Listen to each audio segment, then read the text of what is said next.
All right, in this video, I want to go over the process of beginning a literature review, how to start filling out your outline, and also put the lit review within the context of the article you're planning on writing. And part of my rationale for doing this is that I'm working with a research group right now, and I've got different participants, different co-researchers working on different parts of the lit review, and I'm starting to get some like sample excerpts of what people want to include in that. And I'm seeing a couple of mistakes, some common mistakes that I think are easy to make when you're used to a certain writing style, especially in college courses, and then you shift to writing an original research article. So there are a couple of mindset things, a little shifts in mindset that I think need to be made first. And part of that is putting the lit review into the context of the article. So let me actually share this outline first. So I'm working on this project where we're going to be examining the role that tattoos play in the Black community, and perhaps in particular among Gen Z in the Black community. So I've got kind of a rough outline that I've written here, which includes like the introduction, which is the lit review, and then it's going to have the methodology, the design, results, discussion, and references. And so all of this, it's all fit onto one page right now, but this whole article is going to have to be around 6,000 words, which isn't a whole lot of space. So if you're writing a 20-page paper on a topic such as tattoos, the tendency for students is to think, oh gosh, like that's so much writing I have to do. I better just try to stretch everything out and make it as big as possible. So like if I find a really good source, I better write about it for like a page and a half if I can, or 2 pages. But we don't have that kind of time in a research article. And I would argue that's the wrong approach for any writing, even if you're writing a book on a subject. You should be as concise and as brief as possible.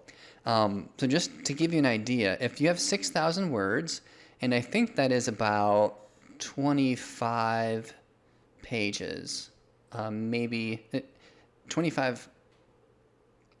I don't think in terms of pages anymore. I think in terms of word count. But I think it's about 25 double-spaced pages. I could be way off. That could be closer to 35 or 40. I don't even think about that anymore. But half of it, maybe 2/3 of it's going to come after the lit review. So the methodology is going to be about 500 to 1,000 words. The results are going to be, for this is a qualitative study, the results and discussion are going to be long. That's going to be about half, just the results and discussion.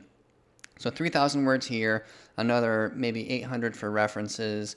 Methodology is going to be 500 to 1,000. That leaves 1,000 to 1,500, maybe 2,000 words for the introduction.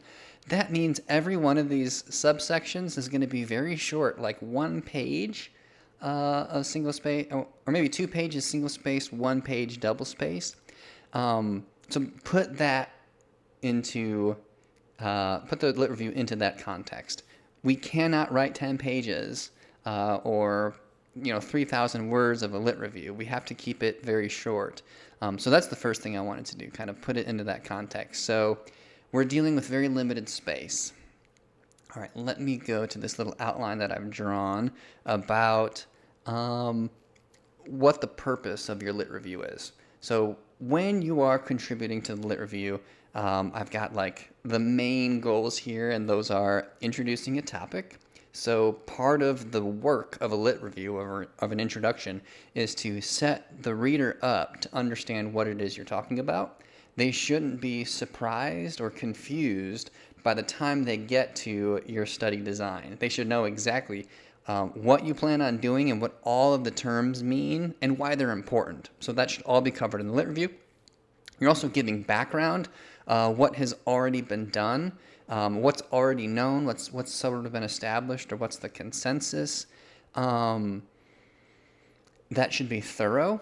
And again, thorough doesn't mean long-winded. It means you've addressed all these different little areas. Okay, in order to understand where we're headed, here's the ground we're starting with. And so here's what the ground is made up of.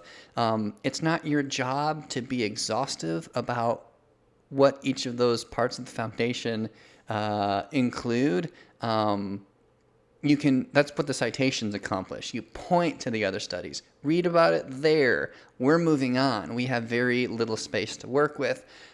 You also want to show that you didn't come up with this out of the blue. You're benefiting from the work that other people have done. So you're acknowledging that your perspective has the advantage of all this other work that has been done. So let's say we're writing about like tattoos in the Black community. If someone's already written about tattoos in the Black community, you want to learn what they've done so that you can build off of it. You don't look at it and say they're our competition. No, they've already done a bunch of work for us, so we're going to see what they've done, learn from them, and that way we can be more specific about the kind of questions we ask, and give a more nuanced analysis. So we're benefiting from them. So part of our lit review is making sure we have considered them in a fair way and are perhaps acknowledging their contribution. And then so finally, you're preparing your audience to understand what it is you're about to do. So I've sort of repeated that.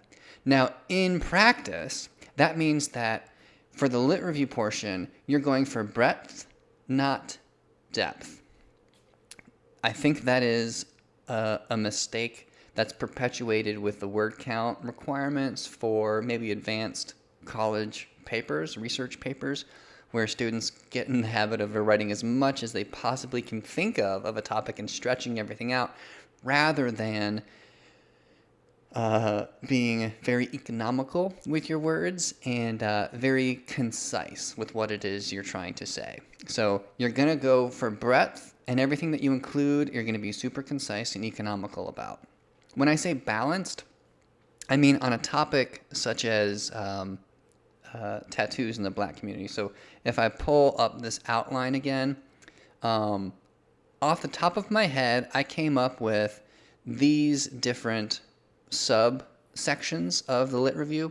So some sort of social, maybe pop cultural information about tattoo popularities today, as well as the popularity of tattoos throughout history, like going back centuries and millennia.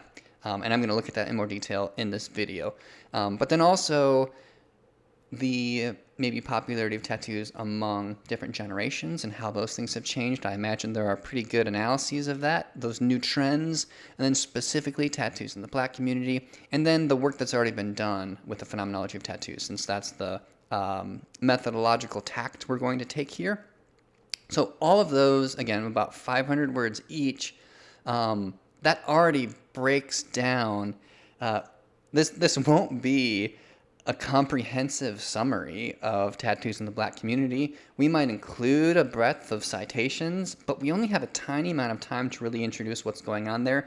I would say give just enough information that people know what you're talking about, and then they can follow up your references if they want to learn more. I would expect maybe a paragraph on tattoos and millennials and Gen Z and Gen Alpha, just like one paragraph each, maybe even a few sentences. And I'm going to play around with this idea of cultural considerations throughout history, and how I would go about writing that, and some of the choices that I've made in that process. So it's not just I sit down and start writing. I've already done quite a bit of work, even though I haven't started writing yet. So let me move this down, get through these other points that I've got. So here are some, when I say be balanced, that was the point I was trying to make. If this is my outline, and I write 1,000 words about the history of tattoo popularity, and I have one sentence about cultural considerations, that's not very balanced. I should have even amount of time spent doing each of these, unless I find that the most important thing is that maybe tattoos are real popular among Gen Z more than any bit of history that we've come across. We might end up talking a lot about the nuances of tattoo popularity in the Gen Z community, and I've got some ideas that I've already come across for that. But when I say balanced, if there's 4 subsections in your lit review, you're spending approximately equal attention on each of them. If you spend almost no time on it, one of the sections, either you're referring to more work that has been done that you can't cover, or it's irrelevant and you can probably cut it out and not lose anything. I guess another consideration would be if your reviewer sees that and recognizes an omission and wants you to include something, and so you have to throw in a few sentences.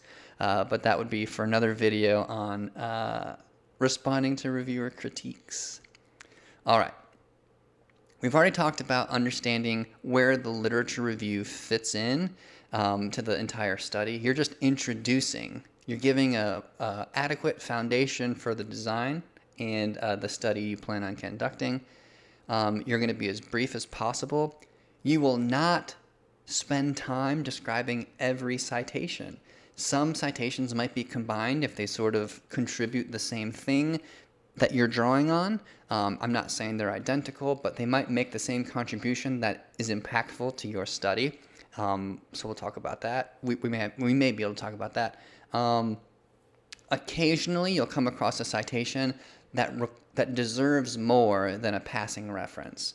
And so rather than just say, learn more about this here, if, for example, we learn about a phenomenon we've seen already, and that is among Gen Z, tattoos are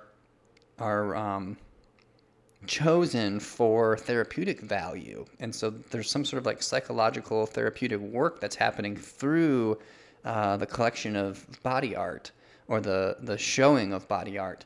I don't think that would just be it's useful for therapeutic value and then throw a couple of citations in parenthetical citations.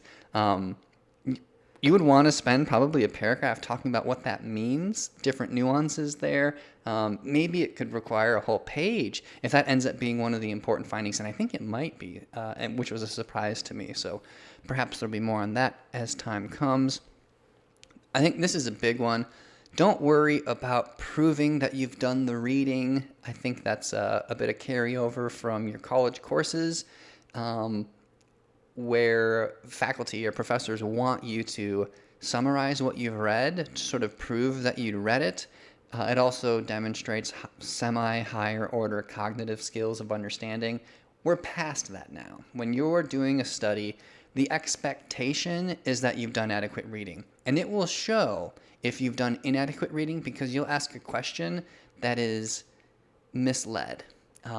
Your ignorance is going to shine through by the type of analysis that you do. Okay, that's kind of a cursory, superficial analysis. I wonder if you really understand what you're talking about. It's evidently clear especially at the analytic stage, but definitely at the design stage. If someone just kind of slapped a lit review together after they'd started the study, it's going to be apparent because there won't be any cohesion. They won't be speaking from a place of authority. So don't go out of your way to say, like, here's what I read, and I can prove it because I know what the design was and what their finding was and see how thorough I am. In a lit review, I'd say we might have 40 references, and 30 of those are just going to be parenthetical. They're going to appear in parentheses, and we're going to use our own words in a very concise way. We're not going to be pulling quotes. We're not going to be talking about the individual researchers involved or what their question was or one of the unique insights that they had, unless it proves to be enormously consequential in shaping our own perspective. And then we talked about organizing the review into subsections. And so we'll look at this one more time. A mistake that I see scholars make, and this I do lots of reviewing of manuscripts, so articles, books, book chapters. There might be these 4 subsections, but they aren't broken down in an intuitive way, and so they might just start with like the history and then start talking about like contemporary practices and then go back to the history and then looking at a phenomenological study that was really interesting and then back to like the cultural history and then back to like contemporary practices, and so they jump all around and it just leaves your head in a muddle. Like, what is the purpose of all this? Are you just filling space? Did you keep changing your mind? The researcher, the writer, they know what they're trying to say and it makes sense to them, but they're connecting dots in their head that aren't connected in their writing. So again, that's why an outline can be really helpful. It should be evident with the way that it's structured. I don't have a timer going, but I'm guessing I'm at around 10 minutes. So I want to just walk you through a little bit of what this process has looked like recently for me. I haven't started doing any writing on this project. I've done a lot of reading and thinking about it. It's been a topic I've been interested in for a very long time, but I've never done anything formal with it. So um, in a previous video, I think it's public. In a previous video, I talked about how to find references and how to read them. When I did that, I came across a study. I was looking specifically at cultural significance of tattoos, and I wanted to know specifically about Polynesian, Hawaiian, Pacific Island tattoos. That's where I was thinking like tribal tattoos, maybe even African tattoos.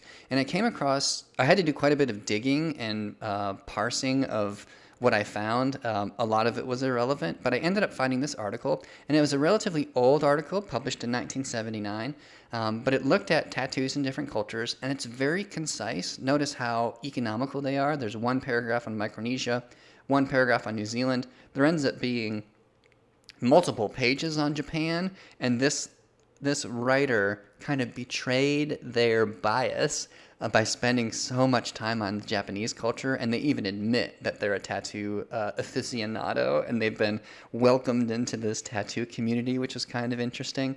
But I went through and I read it, and as I was reading it, I found something cool, and I put an arrow to it. So they write, has been presented in a previous article. I was like, what? There's more tattoo articles here? Turns out that this issue of Journal of Dermatological Surgery and Oncology was a tattoo-specific issue. They had an article on the psychology of tattoos, the impression people have of tattoos, especially in the medical community, tattoos that do more than ornamentation. I think some treatment ramifications and problems with like tattoo removal, so the dermatology part. There were 6, I think, different articles, 3 of which we will be using that have interesting looks at tattoo history and practice and psychology. So from these different angles. So part of like reading an article might link to even more interesting articles once you start doing that work. So I pulled those out, and those are going to help us write some of these other sections. But the first thing I did was kind of briefly run through it, and that was the ripping aspect that I described in the previous video. But I've underlined all the important stuff talking about tattoo history, and just having read that, my inclination, if I was going to do a subsection here, so brief history of tattoo popularity, social and cultural considerations, I might have a subsection called cultural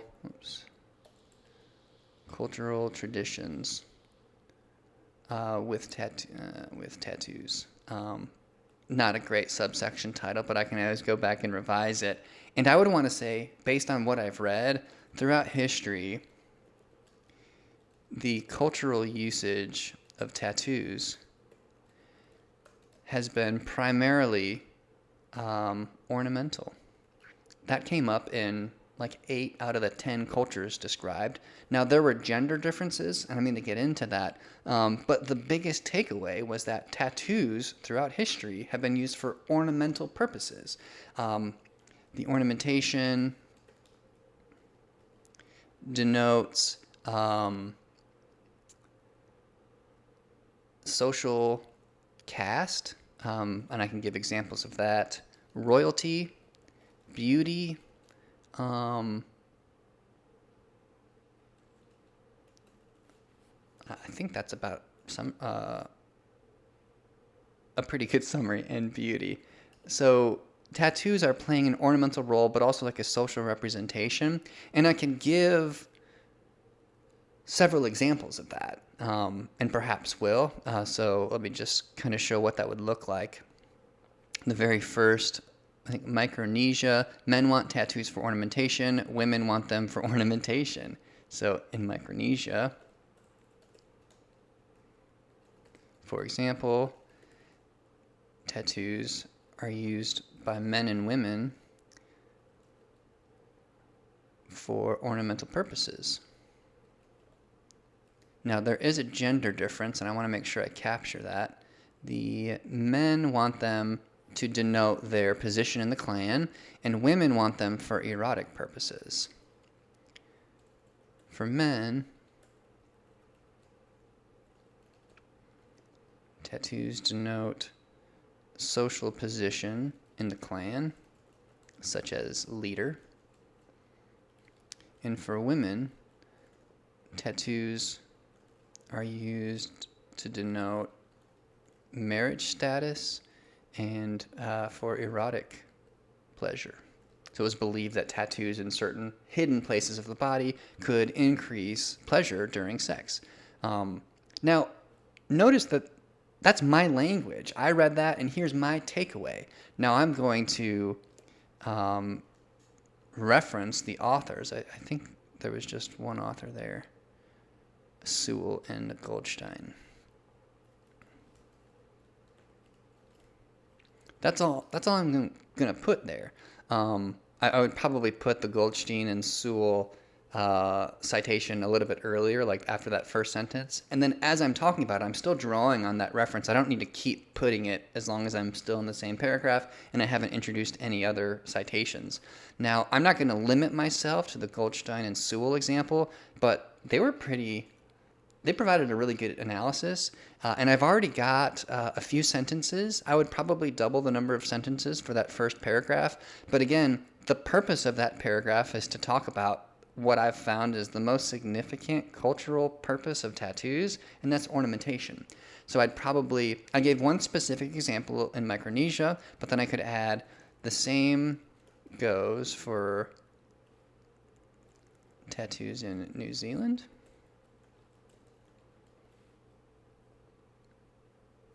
So I've got New Zealand.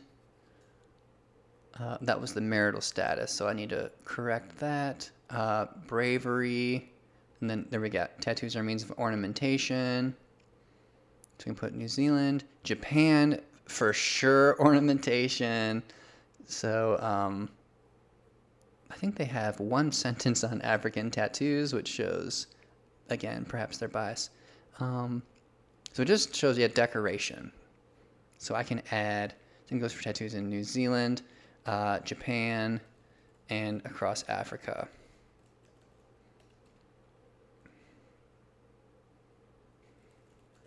They are primarily used for ornamentation.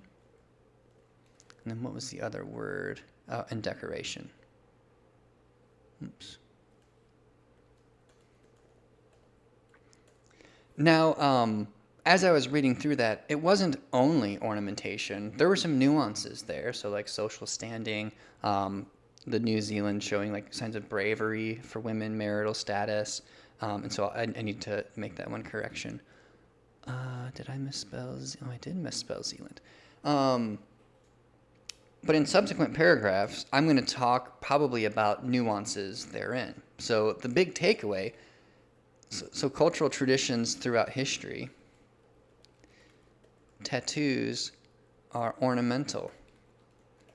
I'm not trying to hide any of my findings. I'm not trying to obscure anything. I don't need my readers to be surprised by what they read. I want them to be I want my writing to be as clear as possible. So I'm just going to come out and say it.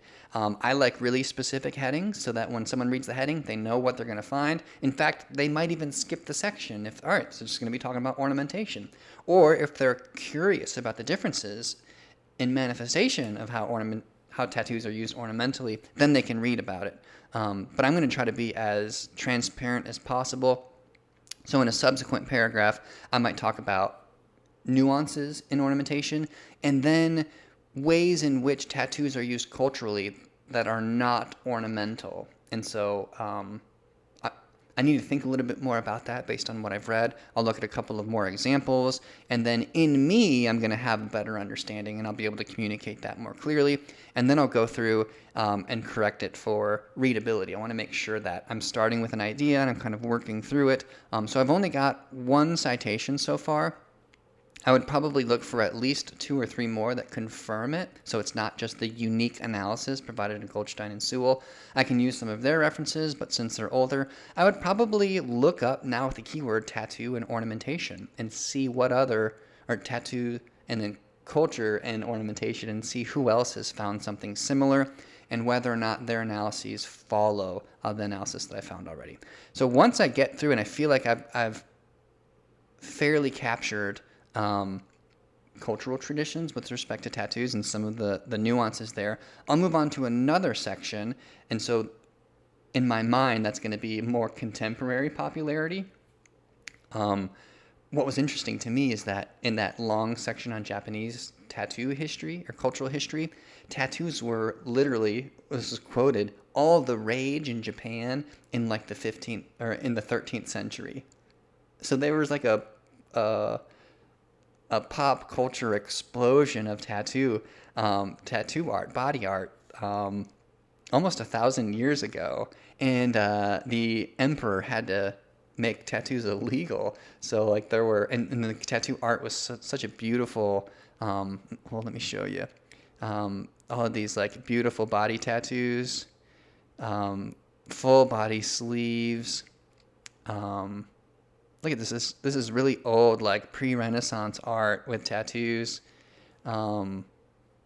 Yeah, so here's some of like the rich, vivid colors, animals. Like look at how big and vivid these things are. And so Japanese tattoo artists are still famous for like this medium and the genre of art, but it was illegal to get tattoos or for tattoo artists to work for I think 2 centuries, but people would still get tattooed. Like I think one of the examples was the Prince of Wales came and got tattooed.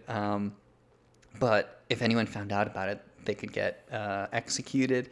There's a similar story in Hawaii where royalty, ali'i, you couldn't touch them without being killed. Like you were sentenced to death, but they wanted tattoos. So the tattoo artists were like given temporary that death order was temporarily suspended, but if they messed up, that was it. And so there was this like really risky art genre, which was tattooing royalty in Hawaii. So that's all interesting story. I don't know if it belongs in our article, but it's there. It's kind of waiting in the wings. And if it proves to be an important contribution, I'll include it, maybe a line. But I don't need to prove that I learned that or that I had this little curiosity. Maybe I can share it at a party at some point, but it may not find its way into an article. It would probably find its way into a book because I found it interesting and I suspect others would too. But it's not necessarily going to be part of this article. Okay. I wanted to do a little bit about showing where lit reviews fit into the whole context of the article, talk about what to include in a lit review, and then show just briefly, and so that 10 minutes of me working there, another 2 hours because I've done like a lot of reading already, and I'll have 50% of the lit review done. But of course, I'm asking a few others to help, and I'm hoping that this introduction video to writing a lit review helps demystify some of that process.